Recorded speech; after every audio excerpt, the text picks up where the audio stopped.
حضرت ابو ہریرہ رضی اللہ تعالیٰ عنہ سے مروی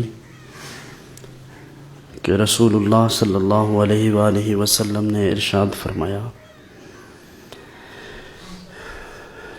اے اللہ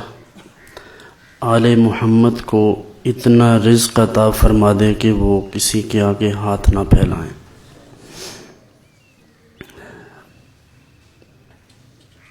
آل سے مراد اولاً تو اس کا مصداق آل ہی ہے، اور ثانیاً اس کا مصداق وہ لوگ ہیں جو حضور انور صلی اللہ علیہ وآلہ وسلم کی اتباع کا شرف پاتے ہیں، تو حضور ان کے لیے دعا گو ہیں اپنی امت کے لیے کہ ان کو اتنا رزق عطا فرما دے کہ یہ کسی کے آگے ہاتھ نہ پھیلائیں۔ یوں سمجھ لیجئے کہ اگر کسی شخص کے پاس اتنا رزق ہو، اتنا مال اور دولت ہو کہ اس کی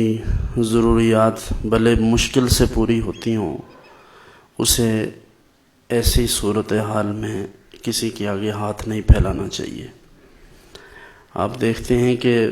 ہمارے معاشرے میں بہت سے ضرورت مند اس وجہ سے رہ جاتے ہیں کسی کی محبت یا کسی کی مدد کے وہ خواہاں بھی ہوتے ہیں، لیکن وہ محروم اس لیے رہ جاتے ہیں کہ در حقیقت اس ضرورت کو بھی ہم نے پیشہ بنا لیا۔ یعنی ہمارے معاشرے میں ایسے لوگ ہیں جو اپنی جو مفلسی ہے اس کا بہانہ بنا کر کاروبار کرتے ہیں، یعنی پیشہ ور بیکاری اور پیشہ ورانہ گداگری۔ اس کی وجہ سے جو حقیقتاً ڈیزرو کرتے لوگ ہیں، جو مستحق ہیں، ان کا حق بھی ضائع ہو جاتا ہے،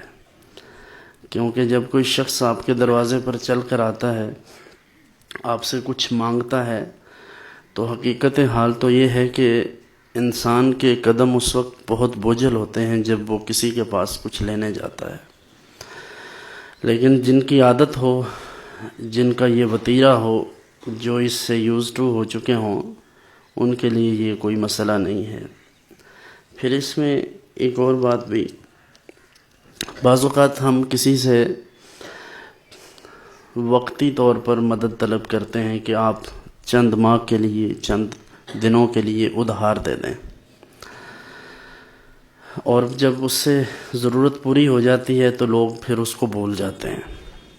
حالانکہ ہونا تو یہ چاہیے کہ جب آپ کی ضرورت کسی نے مشکل وقت میں پوری کی تو اب آپ اس کو جو آپ کا وعدہ ہے اس کے مطابق اس کی رقم، چیز جو بھی ہے وہ اس کو واپس لوٹا دیں، لیکن لوگ اس کو بھول جاتے ہیں اور تجاہل عارفانہ کا مظاہرہ کرتے ہیں کہ گویا انہیں پتہ ہی نہیں ہے، انہیں یاد ہی نہیں ہے۔ حالانکہ یہ چیزیں اگر ضمیر انسان کا تھوڑا بہت بھی اس میں کوئی رمق ہو، باقی کسی غیرت نام کی کوئی چیز ہو، تو وہ کبھی بھی اطمینان اور سکون سے نہیں رہ سکتا جب تک کسی سے مال لیا ہو۔ تو اس لیے اگر کسی سے کچھ لیا ہے تو یہ سوچیں کہ اس نے مشکل وقت میں آپ کا کتنا ساتھ دیا، آپ کی ضرورت کو پورا کیا، تو اب آپ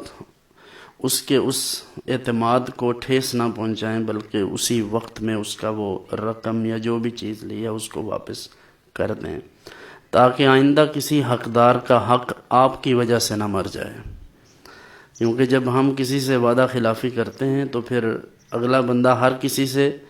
وہی توقع کرتا ہے جو ہمارا رویہ اس سے ہوتا ہے۔